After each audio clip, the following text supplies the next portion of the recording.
안녕하세요. 저는 얼마 전에 기가 막힌 일을 겪게 된 예비 신부였었던 지금은 이것도 저것도 아닌 30대 여성입니다. 살다 보니까 30대라는 나이가 별일이 다 생기는 나이더라고요. 여러분들은 30대를 얼마나 정신없이 보내셨을까요? 일을 하느라 바쁘게 보내셨을까요? 아니면 예전에는 20대 중후반이면 전부 결혼을 했을 시대니까 육아를 하느라 정신없이 보내셨을까요? 궁금하네요.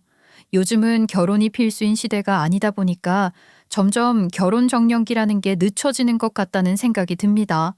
저 또한 결혼에 대해서 꼭 해야 하는 필수적인 요소라고 생각해 본 적이 없었으니까요.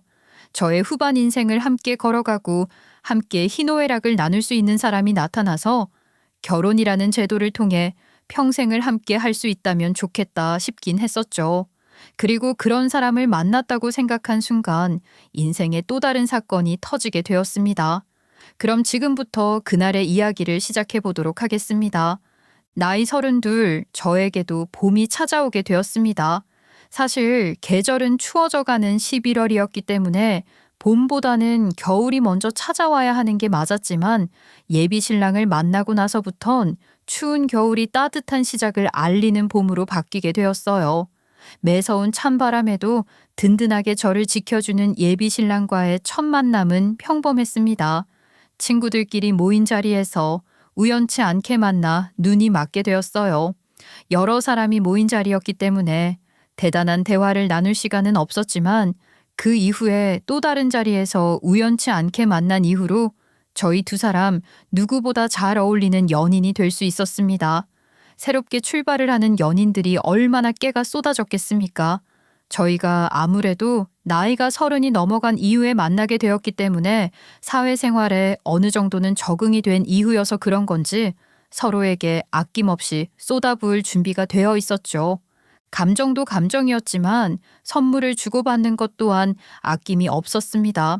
매일같이 저에게 꽃 한 송이라도 선물을 하려고 했던 저의 예비 신랑의 마음은 누가 봐도 예쁘다고 칭찬을 해줄 수밖에 없었습니다. 오죽하면 제 친구들이 정말 짝꿍하나 잘 만났다 했겠습니까? 저는 정말 이 사람과 결혼을 해서 함께 산다면 어떤 행복이 매일매일 저를 찾아올지 궁금할 지경이었습니다. 혼자 상상을 엄청나게 했어요. 저와 똑 닮은 딸 하나, 예비 신랑과 똑 닮은 아들 하나 낳고 우리 네 식구가 오순도순 저녁을 먹고 후식을 먹고 잠들기 전까지 하루에 있었던 일을 공유하고 주말이면 다 같이 손을 잡고 집 앞에 있는 놀이터라도 한번 놀러 나가고 그런 상상을 하면서 절로 입꼬리가 올라가곤 했었죠. 물론 늘 잘 맞는 것만 있는 건 아니었어요. 예비 신랑과 저는 서로 좋아하는 음식이 달랐는데 저는 당연히 모든 여자들이 좋아하는 떡볶이를 가장 좋아했고 예비 신랑은 강경한 한식파라 꼭 쌀밥에 반찬 5가지가 있어야 하는 사람이었어요. 사람이 어떻게 밥만 먹고 살 수가 있나요? 가끔은 라면도 땡기고 떡볶이도 먹고 싶고 하는 법 아니겠어요? 예비 신랑에게 그런 것은 간식이지 밥을 대신할 수 있는 것이 아니었어요. 먹는 것도 잘 먹고 양도 많은 예비 신랑이야. 당연히 밥을 먹고 간식으로 분식을 먹을 수 있는 배를 가지고 있었지만 저는 딱 평범하게 1인분만 먹는 사람이라 밥을 먹고 나면 분식을 먹을 수 있는 배가 남아있질 않았죠. 그래서 데이트를 할 때 항상 한정식 집이라던가 백반집을 찾아다니면서 밥을 먹어야 하는 게 불만이었어요. 아주 가끔 제 취향에 맞춰서 파스타를 먹기도 하고 분식을 먹어주기도 했지만 그럴 때마다 쌀밥 타령을 하는데 그 꼴이 얼마나 보기 싫었는지 모르겠어요. 그런데 예비 신랑이 밥 타령을 하는 이유가 있긴 했어요. 이 사람 양식 요리사였거든요. 매일같이 생크림에 올리브유에 샐러드, 파스타, 피자 이런 것만 만들다 보니까 느끼하고 기름진 음식들에 질린대요. 피자 때문에 그런 건지는 모르겠지만 빵 종류도 별로 좋아하지 않았어요. 밀가루로 만든 음식들을 매일같이 만들고 맛보고 하다 보니까 자연스럽게 질리게 된 것이었겠죠. 저는 이해가 가면서도 서운했어요. 아무리 그래도 저를 매일 보는 것도 아닌데, 그리고 제가 매일 양식을 먹자고 하는 것도 아닌데, 한 번쯤은 기꺼이 먹어줄 수 있는 것 아닌가 하는 생각이요. 사람들이 매일같이 쌀밥을 먹는다고 해서 쌀밥을 질려하지 않는 것처럼 매일 파스타를 만든다고 먹어야 하는 것도 아닌데 어쩌다 한 번이 그렇게 싫은 건가 싶긴 했죠. 결혼할 때 제일 중요한 게 식성이 얼마나 잘 맞는 거냐고 하던데 제가 그런 이야기를 슬쩍 꺼냈거든요. 그랬더니 뭐라는 줄 아세요? 결혼하고 나면 서로 자기가 먹고 싶은 걸 차려 먹으면 되지 않겠냐고 말을 하더라고요. 틀린 말은 아니긴 했지만 그래도 같은 걸 공유하고 싶은 여자의 마음을 너무 모르는 것 같아서 서운한 부분도 있었다는 말인 거죠. 그 외에는 별로 다툴 게 없었어요. 예비 신랑은 먹는 것 이외에는 무던한 사람이었고 좋은 게 좋은 거라고 천하태평하게 생각하는 사람이었거든요. 저는 실리를 하나하나 따지는 사람이었고요. 그래서 예비 신랑 주변에서는 똑부러진 저를 만나 예비 신랑이 복을 받은 거라는 이야기도 종종 하곤 했어요. 예비 신랑이 양식집에서 요리를 하면서 버는 돈이 그렇게 많지는 않았거든요. 아무래도 메인 셰프급은 아니었고 양식집 자체도 유명한 곳이 아니었기 때문이었어요. 일하는 시간에 비례해서 돈을 버니까 월급만 놓고 보면 꽤 버는 듯 했지만 일을 하루에 12시간씩 하니까 따지고 보면 그렇게 잘 버는 건 아니었죠. 게다가 주말에도 출근을 해야 하는데 주휴수당이 따로 붙는 것도 아니었으니까요. 정책에 어긋나는 것 아니냐고 생각하실 수도 있지만 그쪽 세계들이 원래 그렇게 한다고 하더라고요. 예전에 왜 미용실에서 일하는 보조들이 한 달에 50만 원 받고 일한다는 소문이 있었던 것처럼 비슷한 느낌인 것 같더라고요. 예비 신랑은 저를 만난 이후에 무척이나 많은 고민을 했어요. 저희가 살고 있는 곳이 서울이 아니었기 때문에 건물 월세가 비싼 것도 아닌데 음식점을 본인이 차리는 게 훨씬 더 돈을 잘 벌 수 있을 것 같다는 생각을 했던 것 같아요. 하지만 32에 만나서 모아온 돈이 얼마나 있었겠어요.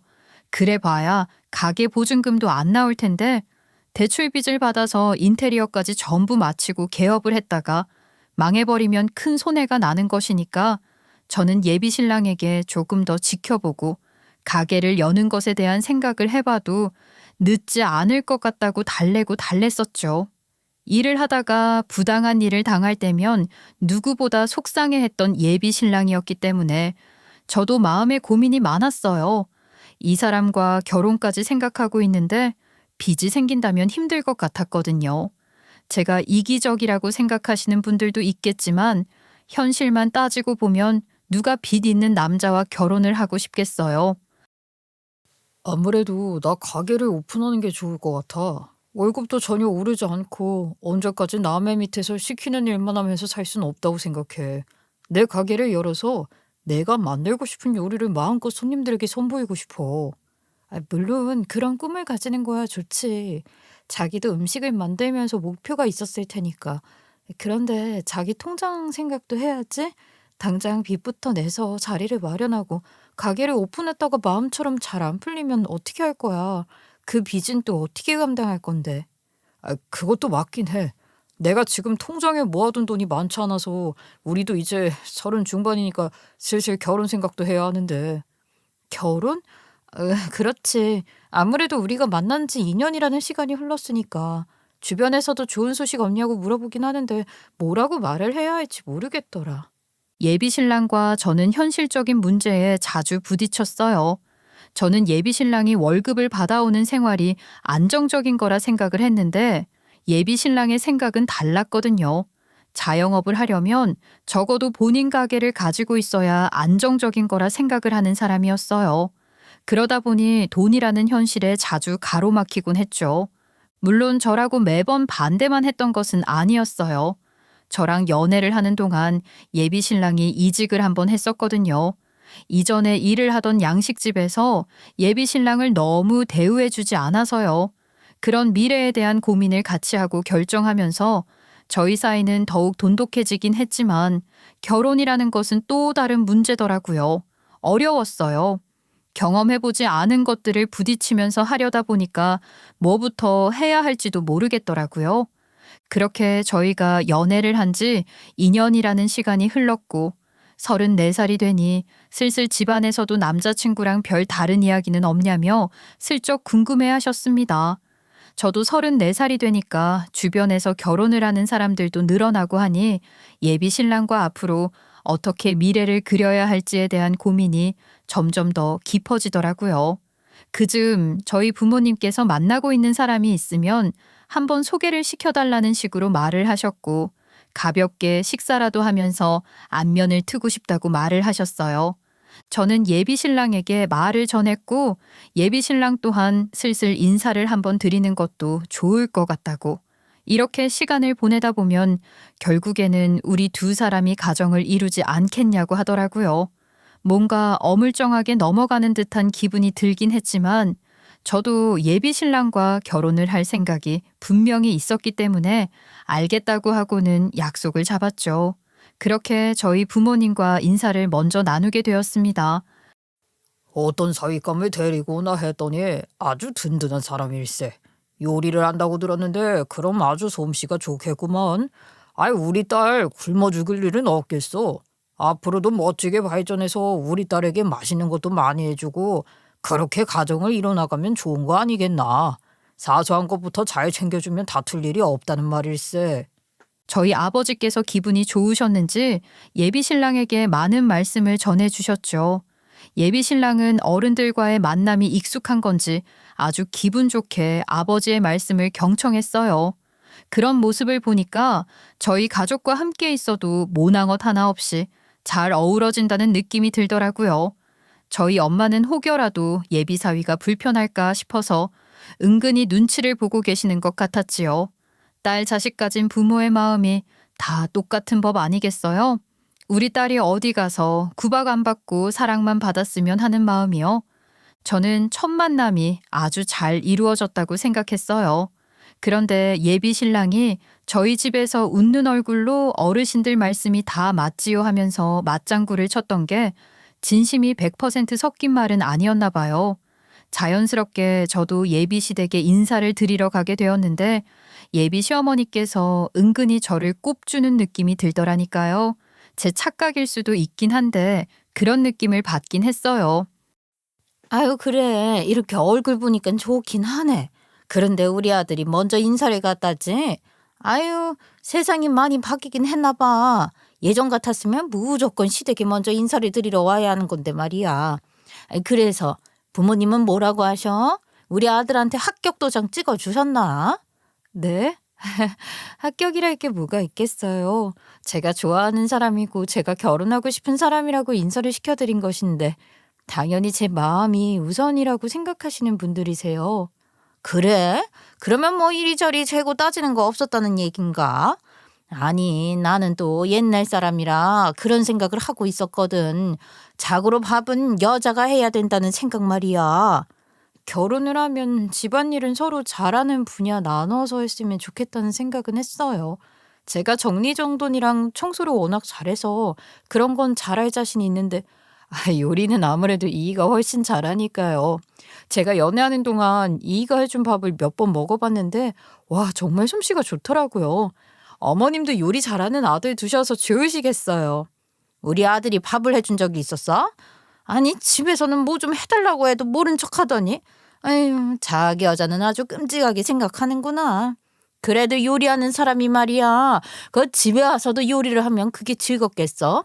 역시 남이 해준 밥이 제일 맛있는 법이지.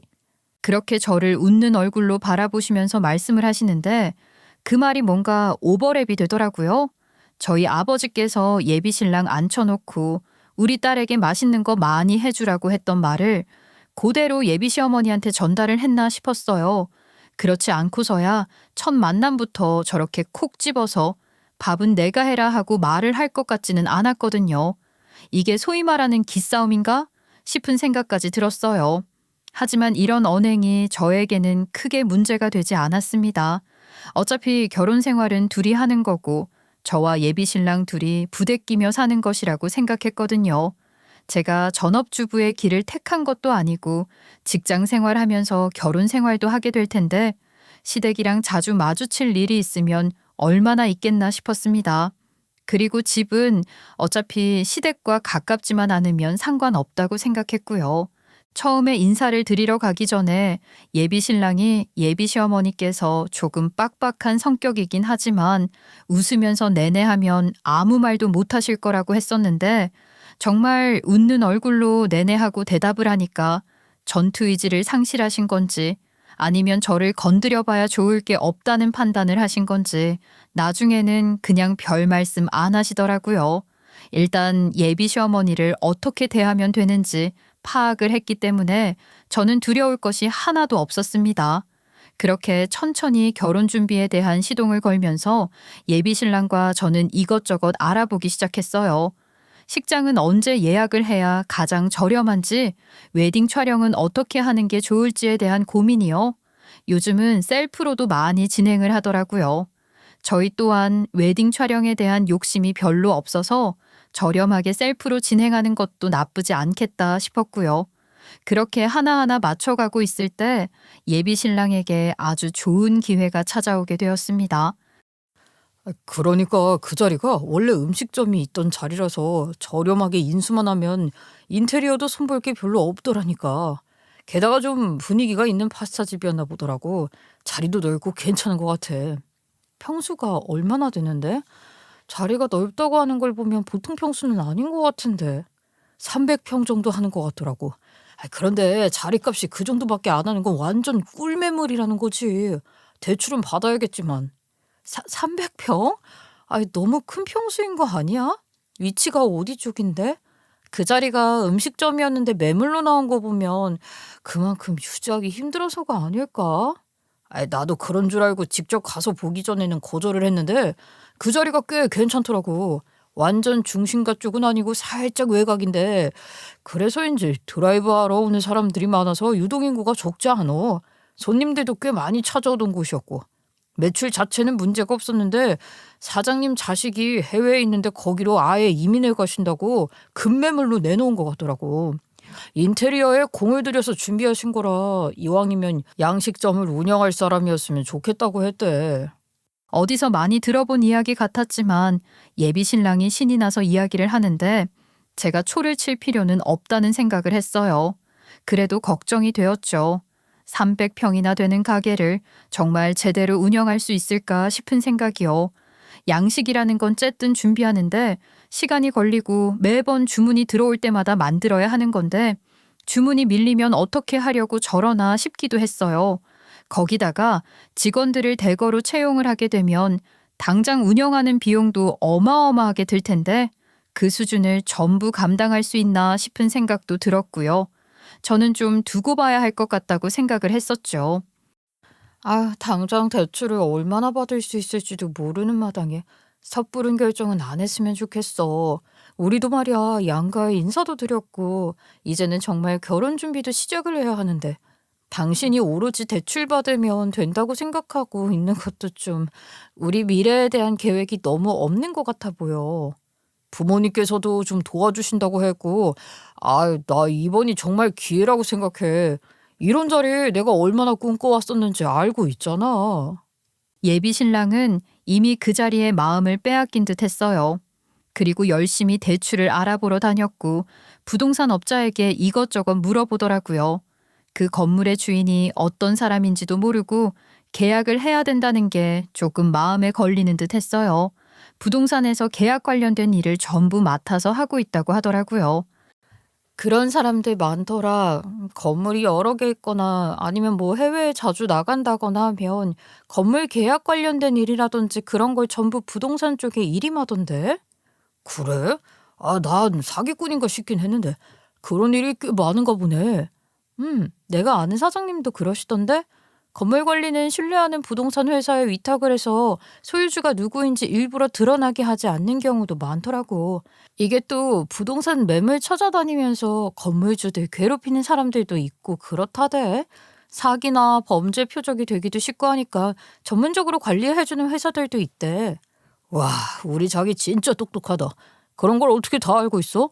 혹시 뭐 나 몰래 건물이라도 가지고 있는 거야? 무슨 그런 말도 안 되는 소리를 하고 있어. 내가 건물을 가지고 있으면 매일매일 출근을 왜 하겠어. 나도 저기 해외여행이나 다니면서 팔자 좋게 살지. 예비 신랑은 들떠 있었어요. 부동산 업자와 몇 번이나 만남을 한 끝에 결국 그 자리를 계약하기로 결정을 내렸더라고요. 저는 예비 신랑이 걱정되긴 했지만 말릴 수는 없었어요. 결혼을 한 사이도 아니고 또 예비 신랑의 의욕이 너무나도 넘쳤기 때문에 가게를 운영하기 시작하면 누구보다 열심히 할 것처럼 보였거든요. 예비 신랑이 드디어 대리인과 계약을 끝내고 간판을 어떻게 달지, 인테리어를 어떻게 조금 손을 볼지 고민을 하는 동안 저는 결혼 준비를 시작하게 되었어요. 양가 상견례를 진행한 것은 아니었지만 예비 신랑의 식당이 개업을 한 뒤에 상견례를 진행하고 본격적으로 웨딩 투어를 다니면서 계약을 하기로 했죠.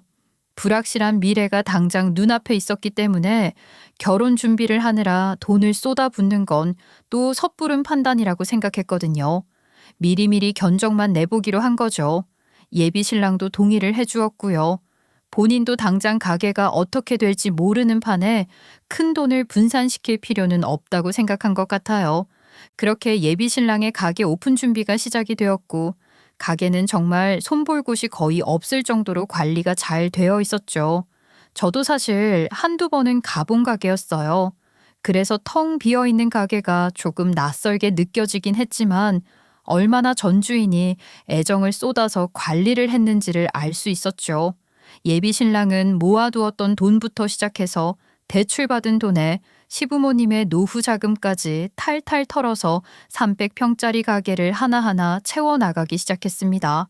그렇게 가게 인수를 시작하고 3개월이 지났을 땐 제법 이전 가게와 비슷하면서도 다른 예비 신랑만의 가게가 완성되었어요. 이제 슬슬 가오픈이라는 걸 해본다고 하던데. 아이 그래서 말이야. 네가 개업식 준비를 좀 해줘야 하지 않겠니? 우리 아들은 가게 정리하는 문제로만도 머리가 아프다는데 개업식 준비를 할 시간이 어디 있겠어? 이런 걸 잘해야 내줘도 잘하는 여자라고 칭찬받는 법이다. 예비 시어머니께서는 코앞으로 다가온 개업식 준비를 저에게 해보라고 시키셨어요. 사실 예비 신랑과 그동안 가게 오픈 준비를 하면서 개업식을 하면 좋을 것 같다는 말을 몇 번 했었고 어떤 방향성으로 진행을 할지도 이야기를 나눴던 터라 저에게 그렇게 어려운 숙제는 아니었어요. 그래서 제가 개업식 준비를 해보겠다고 말씀을 드렸죠. 막상 시작을 하려고 하니까 은근히 준비를 해야 할 것들이 많더라고요. 처음으로 방문하는 손님들께 드릴 선물도 제 사비로 준비를 했고 또 예비 시부모님께서 이 식당을 오픈하기까지 지원을 해주셨던 돈이 있으니까 감사한 마음을 담아서 나름 고급스러운 선물들도 준비를 하기 시작했어요. 저희 부모님께 드릴 선물, 예비 시부모님과 그 친인척분들께 드릴 선물까지 준비를 하고 간단하게 고사도 지내려고 했어요. 저희 어머니께서 뭐든지 새 건물에서 새로운 시작을 할 땐 고사를 지내야 무탈한 법이라고 하셨거든요. 그렇게 개업식 준비를 마치고 손님들을 초대하고 일반 손님들께도 방문을 해주시면 소정의 선물을 드린다고 홍보를 했죠. 가게 오픈을 10시에 했는데 그 1시간 전에 고사를 지내게 되었어요. 그런데 예비 시어머니께서 제가 준비를 한 돼지머리를 보고 식겁을 하시는 겁니다. 어머마야, 아니 저게 뭐야? 아이고 흉측스러워라. 설마 지금 뭐 고사라도 지내겠다는 거야? 예, 너 귀신 믿니? 네? 아니 무슨 귀신을 믿을 일이 있겠어요. 고사를 지내야 무탈하게 가게를 이끌어 나가지 않을까 싶은 마음에 하는 거죠. 어떤 신에게 빌던지 간에 잘 봐달라고요. 우리 집안은 이런 상스러운 짓 안 한다. 아이고 어찌된 게 이렇게 서민들이나 하는 짓을 하고 있어. 우리 아들이 능력이 좋아서 알아서 잘할 수 있는 건데 꼭 이것도 저것도 아닌 사람들이 하는 짓을 따라하고 그래. 어디 빌 데가 없어서 신한테 빌어. 손님들을 하나라도 더 끌어올 생각을 해야지. 아이고. 돼지머리 당장 갖다 치우라면서 제가 애써 준비한 고사상을 물리라고 하시더라고요. 이런 미신은 믿는 게 아니다. 어디 할 짓이 없어서 이런 짓을 하냐면서요. 저는 예비 시어머니가 엄청 독실한 기독교 신자라도 되는 줄 알았는데 그것도 아니라고 하시더라고요. 그 사실을 알고 나니까 그저 제가 하는 일이 마음에 들지 않아서 물렀구나 하는 생각밖에 안 들더라니까요. 처음부터 그렇게 마음에 들어 하시는 눈치는 아니었지만 그래도 우리 아들이랑 한번 잘 살아보라고 무언의 허락을 해주셨던 거라고 생각을 했는데 예비 신랑이 가게 계약을 하고 본격적으로 오픈 준비를 하면서부터는 그 정도가 조금 심해졌다는 생각이 들긴 했었어요. 마치 우리 아들은 억대 매출을 낼 사장님인데 너는 뭘 할 수 있니? 하는 눈치를 주는 것 같다는 생각을 하게 되었었죠. 이게 특정적인 말이나 행동 때문이 아니라 모든 말투와 뉘앙스에 그런 느낌이 깔려 있었어요. 개업식을 준비하는 동안에도 꽤 피곤했었거든요. 결국 비싼 돼지머리까지 구해서 고사상 준비를 했었던 것을 예비 시어머니의 고집에 물리고 말았죠. 그 모습을 지켜보던 저희 부모님께서도 조금은 황당한 얼굴을 하셨어요. 제가 하나하나 손수 준비했던 걸 아셨기 때문에 안타까워 하셨죠. 준비한 정성을 생각해서 대충 신용이라도 하면 되는 걸 가지고 저렇게 유난스럽게 군다고 하셨어요. 와주신 가족분들께 선물을 하나하나 전달했는데 예비 시어머니께서 친척분들한테 얘가 센스가 조금 부족해서 잘 준비했을지는 모르겠지만 자기 얼굴 봐서라도 잘 챙겨가라는 식으로 말씀을 하시더라고요. 그때 딱 느끼게 되었죠. 300평짜리 가게를 오픈했다고 우리 아들이 아까워 죽겠다고 생각을 하시는구나 하고 말입니다. 하지만 저는 이런 거 저런 거 따질 상황이 아니었어요. 오픈 첫날이라 뚝딱거리고 있는 예비 신랑을 도와서 일을 해야 했거든요. 그래도 제가 예비 신랑이랑 함께 한 시간이 많아서 그런지 얼을 타는 예비 신랑 옆에서 보조일 하나는 잘 할 수 있었어요. 첫날이라서 오후 5시까지만 영업을 하고 문을 닫기로 했죠. 생각보다 직원들이 레스토랑에서 일을 해본 경력이 많았는지 오픈 첫날 치고는 선방을 한 느낌이었습니다. 그렇게 직원들 퇴근을 시키고 뒷정리를 하고 있는데 저희 부모님과 예비 시부모님께서 서로 인사를 나누고 계셨어요. 예비 시어머니의 표정만 좋지 않으셨죠. 뒷정리가 거의 다 끝나고 잠시 음식점 내부에 있는 테이블에 앉아서 숨을 고르면서 내부를 쫙 살펴보고 있었죠. 나름 신경을 쓴 티가 나는 내부에 예비 신랑의 첫 출발을 자축하고 있었습니다.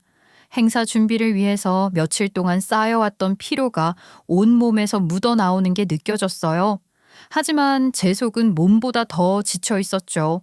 예비 시어머니께서 왜 저런 뚱한 표정을 하고 있을까 하는 생각에 자꾸 신경이 쓰였거든요. 제가 뭘 잘못한 게 있나 아니면 심기를 거슬렀나 하는 생각이 꼬리에 꼬리를 물었어요. 오늘만 하더라도 제가 준비한 대부분의 것들이 무시를 당하거나 비꼼을 당했으니까요. 예비 신랑은 주방에서 불과 씨름을 한다고 바빠서 제가 무슨 일을 당했는지에는 관심조차 없었죠. 혼자 한숨 푹 내쉬고 있는데 제 앞에 예비 시어머니께서 털썩 앉으시더라고요. 언니, 오늘 고생 많으셨어요. 첫날이라서 그런지 더욱 정신이 없었던 것 같아요. 내일은 그래도 조금 더 수월해지겠죠? 우리 아들이 어련히 알아서 잘하지 않을까 싶구나. 내가 너한테 좀 하고 싶은 이야기가 있는데 말이야. 올 것이 왔다는 생각이 딱 들더라고요. 계속 뚱한 표정으로 저를 봤다가 한숨을 쉬었다가 하는 걸 몇 번이나 봤기 때문에 분명히 저 입에서 좋지 못한 소리가 나올 것이라는 걸 예상했어요. 하지만 제 예상을 뛰어넘는 말이 나올 거라는 생각은 전혀 하지 못했죠. 어머님, 무슨 말씀을 하시려고 그렇게 무거운 표정을 짓고 계세요? 오늘 제가 고사 준비를 한 게 마음에 많이 안 드셨어요? 아니면 친척분들이 선물이 별로셨대요? 그것뿐이겠니? 솔직하게 말을 할게. 우리 아들 식당 기업도 한마당에 이제 남은 거라고는 결혼 준비밖에 없어 보이는데 내가 지금 이야기를 해야 서로 좋게 마무리를 할 수 있지 않을까 싶어서 말이야. 처음에 널 봤을 때부터 마음에 그닥 들지는 않았다는 거 알고 있지? 우리 아들이 너네 집에 먼저 인사를 드리러 간 것도 그렇고 가서 평생 마누라 밥이나 챙겨주라는 소리나 듣고 오고 말이야. 우리 아들같이 대성할 사람에게는 너같이 특별한 것도 없는 여자는 부족하다 싶다. 그게 무슨 말씀이세요? 제가 지금 그 짝으로 부족하니까 이만 떨어져 나가라 이런 소리를 하시는 거예요? 아이고 젊은 사람이라 그런지 이렇게 뺑뺑 돌려 말할 필요도 없겠다 싶구나. 솔직히 네 입장에서는 네가 부족하다는 말을 이해하지 못할 거라고 생각한다. 그런데 솔직히 이런 큰 가게를 운영하는 사장님 부인으로서는 좀 부족하지 않겠니? 너는 평범한 회사원이잖니. 우리 아들 옆에서 보조를 해줄 수 있는 입장도 아니고 네 배경, 네 집안, 네 태도까지 아니 어디 한 군데 마음에 드는 게 없어. 네가 우리 아들을 감당할 수 있을 거라고 생각하니? 우리 집안에 대단한 사장님이 납셨는데 그거를 네가 얼마나 알고 감당할 수 있겠니? 저는 솔직히 속으로 비웃음이 나올 것 같았어요. 그동안 준비를 하는 걸 제가 제 눈으로 똑똑히 봤는데 누구 집안 배경을 따진다는 말입니까? 예비 신랑의 집안이 상당히 대단한 것처럼 이야기를 하고 있었지만 실상은 이 가게를 오픈하기 위해서 예비 시부모님의 노후 자금과 적금은 전부 해지가 되어 있는 상태였고 대출빚까지 있는 상황이었잖아요. 300평짜리 가게를 오픈했다는 그 겉면만 번지르르 했지 속은 전부 텅 빈 강정이었는데 저한테서 배경을 따져 묻는다는 게 기가 막혔죠. 하지만 저는 입을 꾹 다물고 있었습니다. 제가 무언가를 말할 타이밍이 아니라고 생각을 했기 때문이었어요. 제가 고집스럽게 입을 열지 않고 있자 예비 시어머니께서는 제가 포기를 하지 않을 것이라는 생각을 하셨나 봐요. 솔직하게 말해서 우리 아들 짝으로 내가 점 찍어뒀던 여자애도 있었어. 서울에 있는 아주 유명한 대학을 나와서 지금은 대기업에 다니고 있는 내 친구 딸인데 우리 아들이랑 성격이 안 맞아서 이어지지 못했지만 아이 그 정도 여자는 되어야 우리 아들이랑 잘 어울릴 것 같다는 생각을 했다 이 말이야. 그런 여자애를 눈에 담고 있다가 너를 봤는데 내 성에나 차겠니? 너무 상처받지 말고 현실을 제대로 이야기하는 거니까 잘 새겨듣도록 해라. 이제 와서 이런 이야기를 하시는 거 제 입장에서는 이해가 잘 되지 않아요. 준비하라고 하셨던 거 정성스럽게 준비도 했고 그이랑 제 사이에 문제도 없고요. 그렇게 제가 마음에 안 드세요? 그래, 별로 마음에 안 든다. 너랑 우리 아들 사이에는 미래가 없다고 생각해. 그니까 지금이라도 헤어지는 게 좋겠어. 네가 먼저 파혼하겠다고 말할 수 있는 기회를 주마. 그게 우리가 너한테 주는 마지막 배려인 게야. 솔직히 여자가 차였다고 하면 소문이 좀 이상하게 날 수도 있으니까 하는 말이다. 저는 무척이나 굴욕감을 느끼게 되었죠. 솔직히 그렇게 면전 앞에서 대놓고 이야기를 하는데 저라고 기분이 좋겠어요? 당연히 상하죠. 마음 같아서는 댁 아드님 속빈 강정 아니냐. 빚만 있는 사람이랑 결혼할 마음 없다고 지르고 싶었지만 저는 예비 신랑을 사랑했어요. 헤어지라는 이야기를 바로 앞에서 듣고 있는데 코끝이 찡해지고 눈물이 핑 돌 것 같은 느낌이 들 정도로 말이죠. 구질구질해 보이고 없어 보일지 모르겠지만 딱 한 번만 붙잡고 싶다는 생각이 들었어요. 이미 가족들도 친구들도 제가 예비 신랑과 결혼 준비를 하고 있다는 것을 알고 있었는데 이제 와서 파혼했다고 말을 하고 다니는 것도 골치가 아팠고요. 저희는 서로 사랑해서 결혼을 결심했어요. 어머님께 이런 말씀을 하시는 이유를 납득하기 어렵네요. 그 애가 같은 마음인 것도 아니고요. 아유, 우리 아들은 내가 하는 말이라면 듣고도 남을 거야. 그리고 사랑? 야, 사랑이 밥 먹여주니? 결혼은 현실이야. 네가 우리 집안에 들어오면 우리 아들이 손해보는 게 뻔한데 내가 그걸 가만히 두고 볼 것 같아?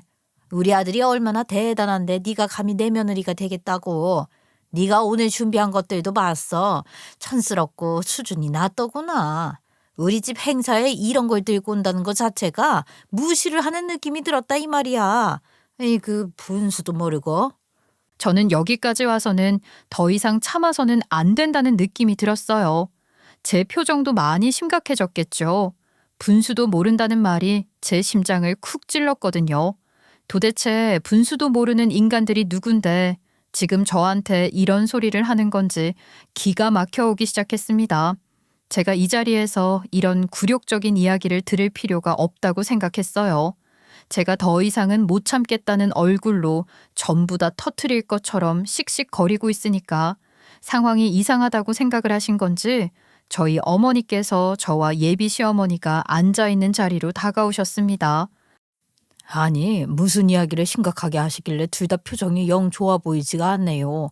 혹시 개업식 하는 동안 무슨 일이라도 있었나요? 아유, 오셨네요. 내가 꼭 해야 하는 이야기가 있어서 대화를 좀 하고 있었습니다. 당연히 그 가족들도 알아야 하는 이야기 같은데 이야기 좀 같이 해보실까요? 아이, 저희 딸아이가 개업식 준비한다고 신경을 엄청나게 썼었어요. 무슨 실수가 있었다면 준비하느라 많이 예민해져서 그랬을 겁니다. 너그럽게 이해 좀 부탁드립니다. 아유, 아니고 실수를 하고 말고 그것 때문에 그러는 게 아니라요. 제가 아무리 생각해봐도 제 아들 짝으로는 좀 부족한 것 같아서 말입니다. 뭐 서로 최대한 좋은 짝을 만나서 결혼을 해야 부모 입장에서는 안심이 되지 않겠습니까? 저희 아들 짝으로는 저는 대단한 사랑까지는 바라지도 않아도 기본은 되는 여자를 드리고 싶습니다. 내조도 잘하고 자기 일도 잘하는 그런 여자예요. 아이, 그 말씀은 저희 딸은 지금 이것도 저것도 아니라는 말씀이십니까? 저희 어머니께서도 자존심이 상하셨겠죠. 대놓고 내 딸은 우리 아들 짝으로는 부족하다, 모자란 아이다 하고 이야기를 하는데 어느 부모 입장에서 기분이 좋겠습니까? 저는 정말 그 자리를 박차고 나가고 싶었습니다. 제가 도대체 어떤 사람을 만났길래 우리 어머니까지 이런 수모를 겪어야 하나 싶었거든요. 정말 인생 최대 불효를 저지르고 있다는 생각을 지울 수가 없었습니다. 제가 어머니의 손을 잡고 일어서려고 하자 저희 어머니께서도 질 수 없다는 듯이 힘을 꽉 주고 저에게 자리에 다시 앉으라고 하시더라고요. 이제는 저와 예비 신랑의 문제가 아닌 부모님들의 문제로 발전하게 된 거죠. 정말 머리가 지끈거리는 기분이었습니다. 뭐 듣는 입장에서는 기분이 나쁠 수 있다고 생각을 하지만 아유, 사실 아니겠습니까? 이 자리 월세가 얼마인 줄 아십니까? 평수만큼 월세도 비싸더라고요. 이 아이 한 달 월급으로는 이 자리세도 못 낸다 이 말입니다.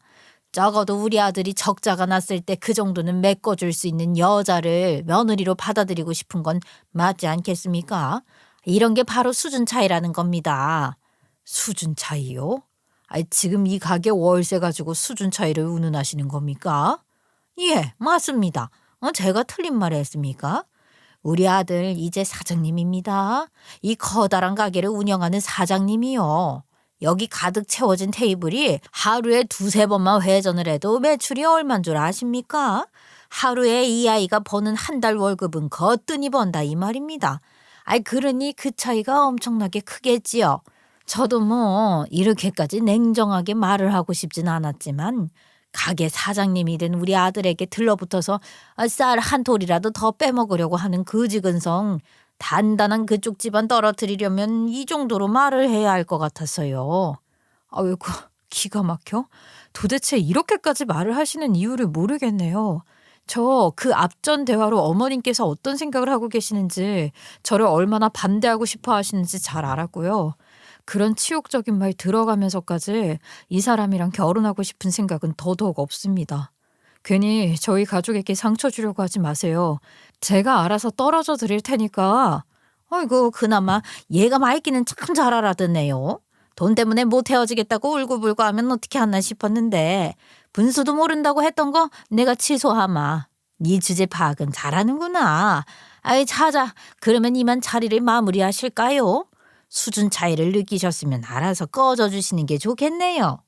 예비 시어머니께서는 그렇게 말을 하시면서 웃는 얼굴로 저희를 바라보셨습니다. 그 만족스럽다는 표정이 어찌나 꼴보기가 싫던지, 만약에 제 앞에 물잔이라도 있었으면 얼굴에 된통 끼얹어 버렸을 겁니다. 빛 좋은 개살구라고 지금은 빚만 있고 매출을 하나도 올리지 못한 주제에 어디 분수 타령을 하고 있는지요? 만약에 이대로 내일도 내일 모레도 손님이 없으면 어떻게 하려고 개업 첫날부터 이런 난리를 치는지 기가 막히더라고요. 분수도 모르고 주제 파악도 하지 못하는 게 누군지 물어보고 싶었습니다. 그리고 이 정도 수모를 당하고 나니까 저도 속에 벼르고 있었던 말을 꺼내고 싶더라고요. 그런데 제가 입을 열기 전에 저희 어머니께서 먼저 깔깔거리면서 웃음을 터뜨리셨습니다. 정말 너무너무 웃긴 꼴을 봤다는 듯이 눈물까지 그렁그렁 달고 박장대소를 하시는데 순간 안도의 한숨이 터져 나오더라고요. 이런 아나무인에게 상처를 받으셨을까 봐 걱정했는데 저희 어머니 생각보다 훨씬 멘탈이 강하신 분이셨죠. 그리고 아주 가소롭다는 듯이 예비 시어머니에게 콧방귀를 끼면서 말을 하셨습니다. 아유, 내가 배려를 해준 것도 모르고 지들 잘났다고 설친 꼴이라니. 아줌마, 이제 우리 딸이랑 뭐 연관도 없는 집안이니까 내가 아줌마라고 불러도 되지? 아줌마가 이 자리에서 꺼져주는 게 빠를 것 같은데. 내 거 따질 거면 여기 새 들어있는 사람이 주인 노릇할 게 아니라 건물 주인이 주인 노릇을 해야 하는 거 아닌가? 그렇게 말을 하며 너무너무 웃기다고 배꼽이 달아나겠다고 말을 하시는데 예비 시어머니의 얼굴이 영문을 모르겠다는 얼굴로 바뀌더라고요. 아이고, 아니 뭐 잘못 드셨어? 아니면 충격이 너무 커서 미쳐버린 건가? 이 건물이 뭐 누구 거라고요? 내 거라고요, 내 거. 내가 얼마나 자세하게 설명을 해줘야 해. 이만 나가세요. 내 건물에서 보증금도 싸게 해주고 월세도 싸게 해준 게 다 누구 때문인데. 우리 딸, 내 딸이 고생할까 봐 내가 일부러 배려해준 거구만. 그것도 모르고 설치고 있네, 이 아줌마가. 아줌마, 계약서 다시 작성해야겠어요. 아줌마 때문에. 그 말에 예비 시어머니께서 놀래서 예비 신랑을 불렀습니다. 그 소리에 저희 아버지와 이야기를 하고 계시던 예비 시아버지까지 그 자리에 다 같이 모이게 되었죠. 저희 어머니께서는 평범하고 소박한 삶을 선호하는 성격이셨어요. 가진 걸 자랑하기보단 숨기는 걸 좋아하셨죠. 어머니께서 건물을 소유하고 있다는 사실을 남들에게 말했다가 몇 번 피를 본 적이 있으셨거든요. 건물 주니까 네가 내라, 건물 주니까 돈 좀 빌려줘라 하면서 어머니를 피곤하게 하는 사람들이 덜어 있었기 때문에 정말 그 누구에게도 건물을 가지고 있다는 사실을 말하는 걸 기피하셨죠. 오래 보고 마음을 털어놓을 수 있는 가족들, 친구들을 제외하고는 어머니께서 건물을 관리하고 있다는 사실을 아무도 몰랐습니다. 그래서 부동산 건물을 대리로 관리를 해주는 회사와 계약을 해서 임대 계약 관련해서는 전부 맡겨놓고 계셨었어요. 계약서와 서류 업무, 대면 업무 또한 대리인을 통해서 진행이 되었고 저 역시 이 건물의 주인이 저희 어머니라는 사실을 아무에게도 알리지 않았었죠. 돈을 가지고 있다는 것을 알리게 되면 그만큼 불편한 상황이 많이 생기게 되거든요. 돈도 많으면서 쪼잔하게 이런 걸로 치사하게 군다. 이 말을 살면서 수도 없이 들어야 했고요. 당연하게 친구들을 만나도 돈을 쓰는 게 제가 되더라고요.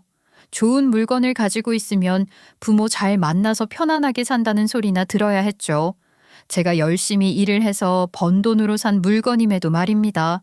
제가 회사를 열심히 다니는 이유도 이 때문이었어요. 제 노력이 노력으로 보이지 않고 결국에는 부모 덕이라는 소리를 들었으니 일부러 재산을 숨기고 제 노력으로 얻은 것들만 몸에 지니고 다녔었죠.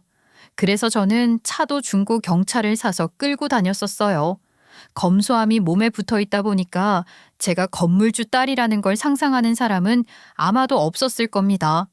예비 신랑이 이 가게 자리에 대해서 이야기를 처음 꺼냈을 때도 사실 저희 어머니 소유 건물 자리인 줄은 몰랐었어요. 그저 그 설명이 어디서 많이 들어본 것 같은데 싶었을 뿐이었죠. 어머니께서 지나가는 말로 1층 음식점 세입자가 해외에 가게 되어서 가게를 내놓게 됐다는 이야기를 하셨던 적이 있었거든요. 그래서 그 상황이 익숙했던 것이었습니다. 나중에 예비 신랑이 주소를 알려주었을 때 저희 어머니 건물이라는 것을 알았지만 계약을 할지 안 할지도 몰랐고 결혼을 하게 될지도 미지수였던 상황이었기 때문에 굳이 제가 나서서 말을 하진 않았었어요. 만약 그 상황에서 그 건물이 우리 어머니 건물이라는 것을 밝히게 되면 분명히 보증금이나 월세 문제에서 복잡해졌을 거라 생각했거든요. 만약 제 건물이었다면 예비 신랑에게 인심 쓰듯 쓰라고 말을 했을 수도 있었겠죠. 하지만 이 건물은 저희 부모님의 노후나 다름없었기에 제가 혼자 결정할 수 있는 문제가 아니었어요. 게다가 제가 만약에 월세나 보증금 깎아주기를 거부했다면 그러면 저와 예비 신랑의 사이도 어색해지지 않겠습니까? 결혼을 한 사이도 아니고 말 그대로 예비였는걸요.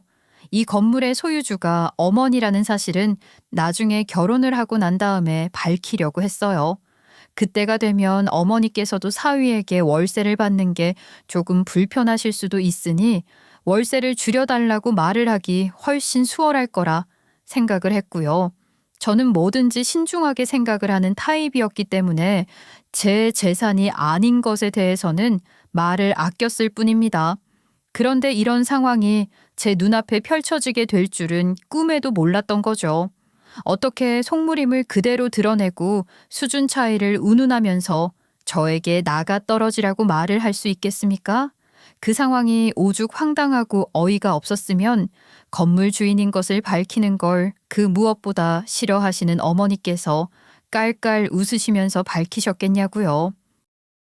아니 우리 아들이 계약할 때 이 건물 주인이 젊은 남자라고 하던데 갑자기 누구 건물이라는 겁니까?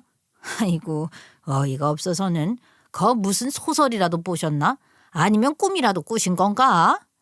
대리인이라고 말 안 하던가요? 제가 이 건물을 가지고 있다고 소문이 나봐야 일신상 좋을 게 없는 것 같아서 건물관리 대리인을 두고 있었거든. 이거 임대 계약하거나 할 때 대리인이 제 권한을 받아서 서류 처리를 대신 해준답니다. 대리인을 건물주로 착각한 것 같은데? 아니, 그러면 이 임대차 계약서에 나와 있는 남자 이름은 어떻게 된 겁니까? 그게 제 이름인데요. 이정훈. 왜요? 남자 이름 같아서요?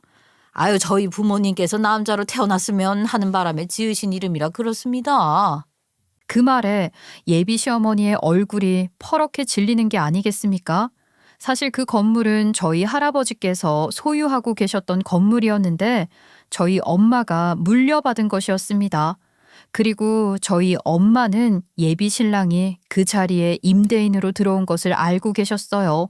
그래서 일부러 보증금과 월세를 시세보다 저렴하게 주기도 하셨었고요. 그러니까 예비 신랑 입장에서는 엄청난 꿀매물이었던 거죠. 이렇게 큰 평수를 시세보다 훨씬 저렴하게 이용할 수 있었으니까요. 그게 저희 어머니께서 해주신 배려라는 것을 모르고선 말입니다. 시어머니께서는 남편의 가게 카운터 서랍에 있는 임대차 계약서를 꺼내와서는 손을 달달 떨며 유심히 살펴보기 시작했어요. 건물주 이름에 떡하니 적혀있는 이정훈이라는 이름을 보고 저희 어머니의 얼굴을 한번 보고 그 모습에 저희 어머니께서 웃으면서 신분증까지 꺼내서 확인을 시켜주었습니다. 동일 인물임을 확인하자 예비 시어머니께서 숨을 헉소리가 나게 들이키셨어요. 수준 차이가 난다고 말을 해야 할 사람이 누군데 그런 소리를 하시는지 모르겠네요. 이 문서를 보니까 생각이 조금 바뀌셨을까요? 파혼을 이야기해도 우리 집안에서 하는 게 맞는 것 같은데. 자네 말이야, 이 가게 얻는다고 은행에 진 대출 빚이 얼마지? 그게 은행 대출뿐이겠어? 그동안 모아두었던 얼마 안 되는 돈부터 너희 부모님 노후 자금까지 탈탈 털어서 마련한 가게잖아. 어떻게 딱 맞춰서 돈이 마련됐을까? 당신 능력으로 돈을 마련한 게 아니라 우리가 당신이 마련할 수 있는 만큼의 돈을 받겠다고 마음을 먹었기 때문이야. 그건 알아? 어머니께서는 가방 속에서 건물 등기부등본을 꺼내셨습니다. 아마 오늘 개업식이 성공적으로 끝이 나고 온 가족이 모여서 결혼에 대한 구체적인 상의를 하고 나면 이 건물에 대한 이야기를 하시려고 했던 것 같아요. 건물 등기부 등본에는 선명하게 적혀있는 건물주의 이름, 저희 어머니 이름 석자가 있었죠. 예비 시어머니께서는 그 서류들이 가짜가 아닌 진짜라는 것을 다시 한번 확인하시고는 덜덜 떨리는 목소리로 말을 하셨죠. 이게 뭐야? 이게 정말이야? 그러니까 이 건물의 주인이라고? 너는 건물주 자식이고? 네, 맞아요. 맞다고요. 이 건물 주인이 우리 어머니시라고요. 그동안 제가 이 사실을 말하지 않은 건 단지 어머님이 우리 가족을 편견 없이 봐주시길 바랐기 때문이에요. 너는 알고 있었어. 이 건물이 누구 건지. 아니, 알고 계약을 했냐 이 말이야. 내가 그걸 어떻게 알아, 엄마? 몰랐지. 이게 다 사실이야? 이 팔푸나 쿠푸나. 너는 네 예비 장모 이름도 모르고 살았냐? 응? 내가 어디 들을 곳도 없는데 어떻게 알아? 그래봐야 장모님하고 불렀지. 그리고 남자 이름이라 상상도 못했단 말이야. 왜 나한테는 말을 해주지 않았던 건데? 내가 우리 가족 재산으로 평가받는 사람이고 싶지 않았기 때문이었어. 우리 집안에 돈이 있다는 걸 알았다면 과연 어머님께서 나한테 지금처럼 행동을 하셨을까? 콩고물 하나 더 떨어지길 바라면서 이쁘다 이쁘다 해주셨겠지. 나는 그 모습이 진짜인 줄 알면서 살았을 거고 속인 덕분에 어머님이 계속 나를 함부로 평가한다는 사실도 알게 된 거고 이 정도면 내가 오히려 감사해야 할지도 모르겠네요.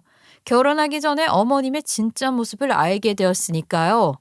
아니, 아이고 뭘 그렇게까지 말을 하고 그러니. 서로 오해가 있었던 거 아니니? 아이, 속일 걸 속여야지. 사돈도 솔직히 잘한 거 없다고 생각합니다. 이런 중요한 사실을 숨기고 있었으니 제 입장에서는 우리 아들이 아깝고 아쉬울 거 아니겠습니까? 예, 그러니까 이제는 안 아깝고 안 아쉬운 여자 찾아서 결혼시키시면 되겠습니다. 아, 뒤집어서 생각해보니까 우리 딸이 뭐가 모자라서 저 빚더미에 앉은 남자랑 결혼을 해야 하는지 모르겠네요. 서로 입장 차이 잘 생각해서 파혼하는 걸로 하죠. 아, 그리고 어머님, 오늘 개업식 비용 중 일부는 건물주 혜택으로 할인된 거 아시죠? 어머님이 자랑하셨던 그 으리으리한 음식점, 결국 저희 건물 덕분에 이렇게 차릴 수 있었던 겁니다. 앞으로 잘 되시길 빌게요. 아, 물론 저희 어머니와 정식 계약서를 다시 쓰고 난 뒤에요. 거기 임대료 인상에 대한 특별 조항이 있으니까 한번 확인해 보세요. 그제서야 생각이 난 듯 예비 신랑의 얼굴이 사색이 되면서 계약서를 다시 한번 살펴보더라고요. 저희가 계약을 할 때 그런 조항을 넣어두거든요.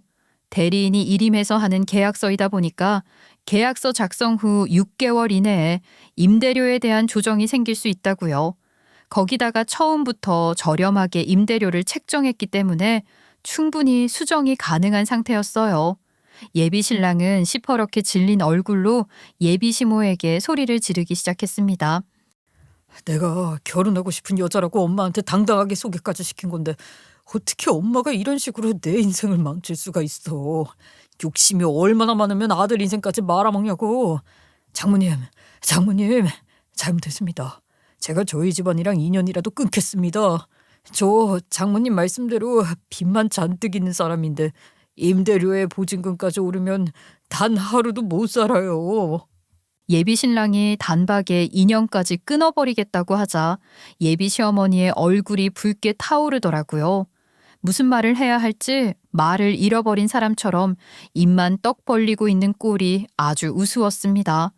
고작 이렇게 돈 앞에 파사삭 부서질 사이였는데 그동안 뭐가 그렇게 믿음직스럽다고 몇 년이라는 시간을 함께한 건지 제 시간이 아깝다는 생각이 들었어요.